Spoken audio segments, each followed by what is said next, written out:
الحمد لله وكفى وسلام على عباده الذين اصطفى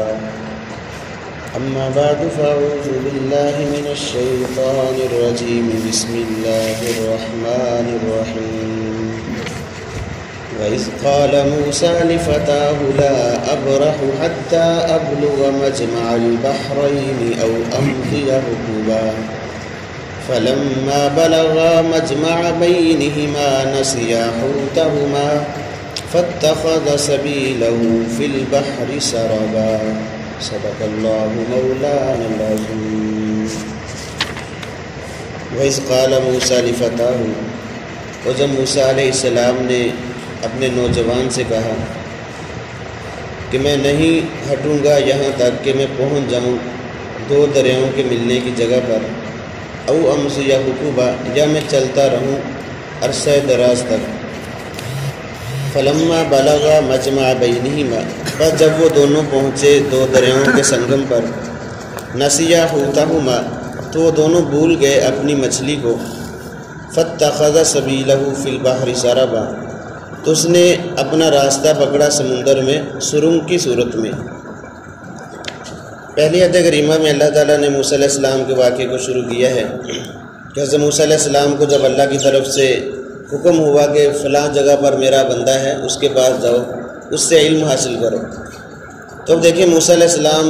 کے دل میں کیسا شوق پیدا ہوا اور ایسا مصمم پختہ ارادہ کیا کہ فوراً اپنے غلام سے کہا کہ ہم نے یہ سفر شروع کرنا ہے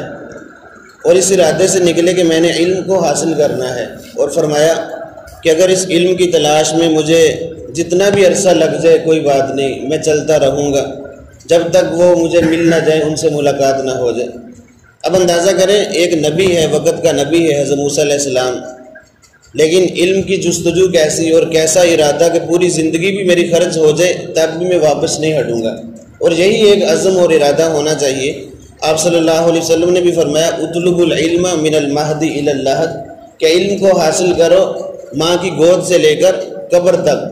اب یہ ساری زندگی آدمی علم پر لگا دے، غزالی رضی اللہ تعالیٰ عنہ تو فرمایا کرتے تھے کہ علم تجھے اس وقت تک کچھ نہیں دے گا جب تک تو اپنا سب کچھ اس پر قربان نہ کر دے، یعنی آدمی سب کچھ خرچ کر دے، لگا دے اپنی صلاحیتیں، اپنی مال و دولت، تب جا کر علم کچھ عطا کرتا ہے اپنا حصہ۔ تو فرمایا اب دیکھیں موسیٰ علیہ السلام کا عزم اور ارادہ، اب اندازہ کریں آج کل تو لوگ علم کو حاصل کرنے میں بھی بس اوقات شرم محسوس کرتے ہیں، یہ وقت کا نبی ہے اور وقت کا نبی سب سے بڑا عالم ہوتا ہے، اتنے بڑے عالم ہونے کے باوجود، اور عمر کی حد بھی دیکھ لیں کم از کم یہ 50 کے لگ بھگ عمر ہے، کہیں پڑھا نہیں ہے کہ اس وقت عمر کتنی تھی، یہ تو پکی بات ہے کہ 40 سال کی عمر میں نبوت ملی ہے حضرت موسیٰ علیہ السلام کو۔ پھر لوگوں کا ایک مجمع تھا جہاں بات کر رہے تھے، اور مجمع اکٹھا کرنے کے لیے بھی کچھ وقت درکار ہے۔ ظاہر ہے نبی جب نبوت کا اعلان کرتا ہے لوگ اکثر مخالفت کرتے ہیں، آہستہ آہستہ لوگ جڑنا شروع ہو جاتے ہیں، کم از کم کوئی 8-10 سال تو لگے ہوں گے، تو 50 کے لگ بھگ عمر ہے حضرت موسیٰ علیہ السلام کی۔ اب اس عمر میں انہوں نے علم کا یہ سفر شروع کیا، کیونکہ اس سفر کے ایسے فضائل ہیں، حدیث مبارکہ میں آتا ہے جب کوئی بندہ علم کے راستے پر نکل جاتا ہے، فرمایا من سلک طریقا یطلب فیہ العلم سہل اللہ طریقا الی الجنہ، جو بندہ بھی علم کو تلاش کرنے کے لیے کوئی راستہ چن لیتا ہے، نکل جاتا ہے، اللہ تعالیٰ اس کے لیے جنت کا راستہ آسان فرما دیتے ہیں، یعنی اگر اس کو اس راستے میں موت آ جائے تو سیدھا جنت میں جائے گا، اللہ تعالیٰ یہ آسانی فرماتے ہیں۔ پھر اللہ کی مقدس مخلوق فرشتے جو ہیں، جو بندہ بھی علم کی تلاش کے لیے نکلتا ہے اپنے پر اس کے پاؤں کے نیچے بچھاتے ہیں برکت حاصل کرنے کے لیے، سمندر کی مچھلیاں اس کے لیے دعا کرتی ہیں، بلوں میں چیونٹیاں اس کے لیے دعا کرتی ہیں، یعنی ساری مخلوق اس کے لیے دعاؤں میں لگ جاتی ہے، اس کے لیے مغفرت کی دعا کرتی ہے کہ یہ عظیم الشان کام کے لیے یہ گھر سے نکلا ہے۔ اور یاد رکھیں اللہ تعالیٰ نے علم کو سفر کے ساتھ جوڑا ہے، مشقت در مشقت بندہ جھیلتا ہے تب جا کر یہ علم حاصل ہوتا ہے۔ اب موسیٰ علیہ السلام بھی کیسے ارادے سے نکلے کہ اگر پوری زندگی بھی مجھے چلنا پڑا تو میں چلوں گا اس علم کی تلاش کے لیے، تو آدمی کو مشقت اٹھانا پڑتی ہے علم کی تلاش کے لیے۔ امام بخاری رحمۃ اللہ علیہ، جو بڑے بڑے ہم نام لیتے ہیں بزرگوں کے، امام بخاری رحمۃ اللہ علیہ نے تقریباً 1800 علماء سے علم حاصل کیا ہے، 1800 اساتذہ کے سامنے یہ بیٹھے ہیں، اپنے گھٹنے ٹیکے ہیں 1800 اساتذہ کے سامنے۔ اور امام ابو حنیفہ رحمۃ اللہ علیہ، کتنا نام ہے ان کا علم میں، علم کے پہاڑ تھے، ان کے بارے میں آتا ہے تقریباً 4000 اساتذہ سے انہوں نے علم حاصل کیا ہے۔ اب یہ لوگ جنہوں نے اپنی زندگیاں کھپا دی علم کے لیے، تب جا کر اللہ نے ان کو نوازا، اور کیسا نوازا کہ آج کتنے 100 سال ہو چکے، آج بھی ہم ان کا نام ادب سے لے رہے ہیں۔ تو یہ ہے علم کی شان، کہ علم کی شان بڑی اعلیٰ ہے۔ فرمایا موسیٰ علیہ السلام اپنے ساتھی کو لے کر، غلام کو لے کر تلاش میں نکلے، اور ساتھ میں توشے کے لیے ایک بنی ہوئی تلی ہوئی مچھلی اپنے پاس ٹوکری میں رکھ لی۔ اب یہاں سے یہ بات بھی معلوم ہوگی کہ جب بندہ کسی لمبے سفر پر نکلے، ساتھ میں کوئی توشہ رکھ لینا، کھانے کی چیزیں، کھانے پینے کا سامان رکھ لینا، یہ توکل کے منافی نہیں ہے، توکل کے خلاف نہیں ہے، بلکہ یہ سنت انبیاء ہے۔ اگر کوئی بندہ سفر پر نکلے تو ساتھ میں یہ چیزیں رکھ لینی چاہیے۔ اب یہ دونوں حضرات علم کی جستجو کے لیے موسیٰ علیہ السلام اپنے ساتھی کے ساتھ نکلے۔ فرمایا فلما بلغا مجمع بینہما، اب حالت یہ ہے کہ جب یہ عین اسی موقع پر، اس مقام پر پہنچ گئے جہاں دو دریا آپس میں مل رہے تھے، تو وہاں روایات میں آتا ہے کہ ایک چٹان تھی، یہ بہت بڑا پتھر تھا۔ وہاں حضرت موسیٰ علیہ السلام کچھ تھکاوٹ محسوس ہوئی، اور وہاں تھوڑی دیر آرام کے لیے لیٹ گئے، اور موسیٰ علیہ السلام کو نیند آ گئی۔ اب یہ جو خادم تھے حضرت یوشع بن نون علیہ السلام، یہ پاس بیٹھے ہوئے تھے، تو انہوں نے کیا دیکھا کہ جو مچھلی تھی ٹوکری میں، بنی ہوئی تلی ہوئی مچھلی تھی کھانے کے لیے جو رکھی ہوئی تھی کپڑے میں لپیٹ کر، اچانک کیا ہوا کہ وہ مچھلی کے اندر جان آ گئی، وہ ٹوکری سے اچھلی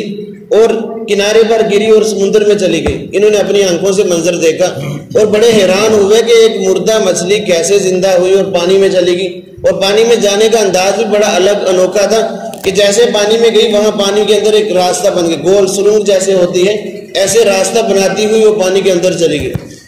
اب حضرت یوشع بن نون نے یہ سارا منظر دیکھا، لیکن حضرت موسیٰ علیہ السلام جیسے ہی نیند سے بیدار ہوئے، چونکہ علم کی تلاش کے لیے نکلے تھے، فوراً اپنا سفر شروع کر دیا۔ فرماتے ہیں فلما جاوزا قال لفتاہ، جب تھوڑا سا دور گئے، پہنچے، اب چونکہ منزل مقصود کو کراس کر رہے تھے، عبور کر رہے تھے، طبیعت عجیب سی ہو رہی تھی، لیکن غیب کا علم تو تھا نہیں کہ یہی ہمارا معاملہ ہے، یہی ٹارگٹ ہے، یہاں ہم نے آنا ہے۔ خیر وہاں سے سفر شروع کر دیا آگے۔ اب یوشع بن نون علیہ السلام کو بھی یاد نہ رہا، شیطان نے بھلا دیا ان کو کہ یہ تذکرہ ہی کر لیں موسیٰ علیہ السلام پر، ادب کی وجہ سے یا ویسے کسی وجہ سے ان کو یاد بھول گیا کہ میں بتا دوں حضرت موسیٰ علیہ السلام کو۔ اب موسیٰ علیہ السلام نے سفر آگے شروع کر دیا،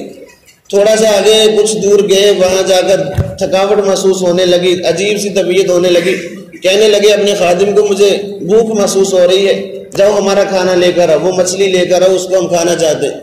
اب یہاں آ کر اللہ تعالیٰ فرماتے فلما جاوزا قال لفتاہ،